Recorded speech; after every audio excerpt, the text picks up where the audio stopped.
ఉత్త యూట్యూబ్లోనే యాడ్స్ వచ్చేటి. అది కూడా వీడియో ముంగట్నో వెనకలనో ఒకటి. తర్వాత తర్వాత వీడియో కంటే యాడ్లే ఎక్కువ వచ్చేటట్టు అయింది యూట్యూబ్ కథ. సరే పోంతి అనుకుంటే ఇప్పుడు ఏ యాప్ ఓపెన్ చేసినా ఏ లింక్ వచ్చినా యాడ్స్ అన్ని రైలు పెట్టి వస్తున్నాయి. అన్ని యాప్ల కథ వచ్చిందేమో ఇక ఇప్పుడు ఈ యాప్ని కూడా ఇడుస్తలేరు. ఎంత ఇన్స్టాగ్రాము, ఫేస్బుక్, యూట్యూబ్, స్నాప్చాట్ ఉన్నా కూడా వాట్సాప్ను బాగా వాడుతుంటారు జనాలు. పొద్దున లేవ్వంగానే వాట్సాప్ స్టేటస్లు చూసే ఏడేడా ఏం జరుగుతుందని తెలుసుకుంటారు. ఇక గ్రూప్లలో ఏదైనా వార్త వచ్చిందా లేదా అని చూసి తెలుసుకుంటాం. మన ఇంటోళ్ళు చుట్టాల బర్త్డేలు కూడా వాట్సాప్ స్టేటస్లు చూసే తెలుసుకుంటాం. ఎవరన్నా చచ్చిపోయిన ముచ్చట కూడా వాట్సాప్ నుంచి ఎయర్కవుతుంది జల్దీ. ఫోన్ల కంటే వాట్సాప్ మెసేజ్లే ఎక్కువ చేస్తుంటారు. దోస్తులతోని బయట దేశాలలో ఉన్నోళ్ళతో కూడా వాట్సాప్ నుంచే మెసేజ్లు వీడియో కాల్ చేస్తుంటాం. ఆగో అంత ఘోరంగా అలవాటు పడ్డం వాట్సాప్కు. ఇప్పుడు గా వాట్సాప్ను ప్రశాంతంగా వాడనిచ్చేటట్టే లేరు కదా వాళ్ళు. ఏ యాప్ ఓపెన్ చేసినా మొదలు యాడ్స్ వచ్చినాకనే అది ఓపెన్ అవుతుంది. సరే జనాలు కూడా గట్లనే అలవాటు పడ్డారు. అదే అలసు తీసుకొని కావచ్చు ఆఖరికి వాట్సాప్కి కూడా యాడ్లు పెట్టే ఆలోచన చేస్తురట. ఎప్పుడు ఏదో ఒక అప్డేట్తో వచ్చే వాట్సాప్ ఈసారి సీదా యాడ్లతోనే వచ్చేస్తుంది. రోజుకు 150 కోట్ల మంది వాట్సాప్ను వాడుతుర్రట.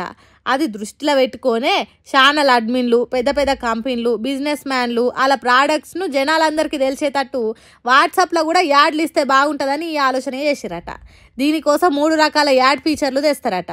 అవేంటి అంటే ఫస్ట్ది ఛానల్ సబ్స్క్రిప్షన్. ఇలా పబ్లిక్ వాళ్ళకి నచ్చిన ఛానళ్లకు నెలకింత అని కట్టి వాళ్ళ యాడ్స్ చూడొచ్చు. రెండోది ప్రమోటెడ్ ఛానల్. ఇంట్లో ఇప్పుడు ట్రెండింగ్లు ఉన్న కొన్ని ఛానళ్ళు కనిపిస్తాయట. దీనికి ఛానల్ ఓనర్సే పైసలు కట్టి జనాలకు కనిపించేటట్టు ప్రమోట్ చేయొచ్చునట. ఇక ఆఖరణ మూడోది స్టేటస్లో యాడ్స్. ఇప్పటిదాకా మనము మన దోస్తులు, చుట్టాలు, ఇంటి పక్కన వాళ్ళు, ఇంటోళ్ళు గీల స్టేటస్లు మాత్రమే చూస్తుండే కదా. ఈ మూడో దాని వల్ల పెద్ద పెద్ద బిజినెస్ మ్యాన్ల స్టేటస్లు కూడా చూడొచ్చునట. ఇట్లా 3 రకాలుగా చేద్దామని చూస్తురట వాట్సాప్ యాడ్స్ను. ఎందుకు ఇట్లా చక్కగా నడిచేదాన్ని ఆగం పట్టిస్తురంటే మరి వాళ్ళ యాప్ను వాడుతున్నప్పుడు వాళ్ళకి పైసలు రావాలన్నా వద్దా? కడమ అన్ని యాప్లకు దండిగా పైసలు వస్తున్నప్పుడు మాకు కూడా రావాలనని ఈ కొత్త పనికి శ్రీకారం చుడుతుర్రు అన్నట్టు వాట్సాప్ ఓనర్లు. ఇంకోటి దీనివల్ల మనకేమన్నా నష్టం జరుగుతుందేమో అని భయపడేరు.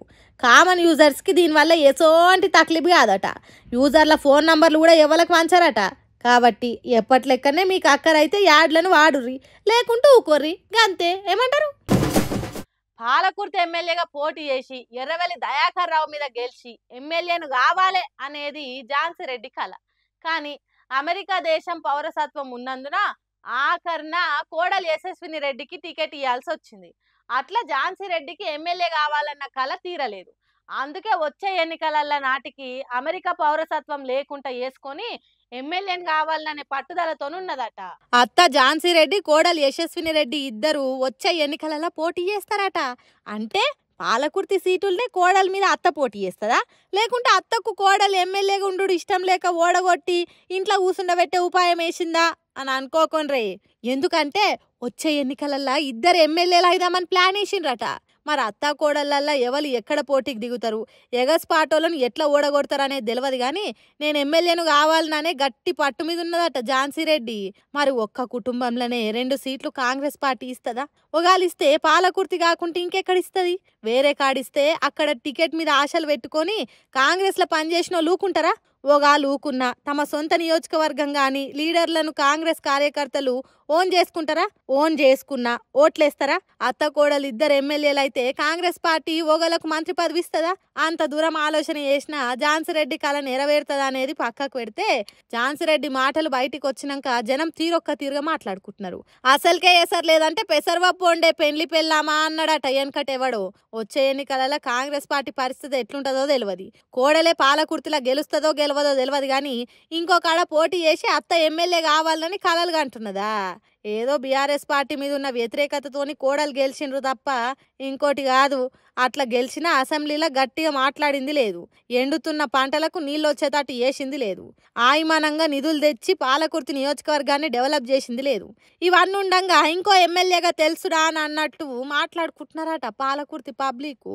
ఎవరు ఎట్లా మాట్లాడుకున్నా ఏమనుకున్నా ఎన్నికల నాటికి ఏ పార్టీ గాలి ఏ తిరుగుంటుందో అత్త కోడల గెలుపు ఓటములు ఎట్లుంటాయో అనేది ముందే చూడాలిగా. ఏమంటారులా?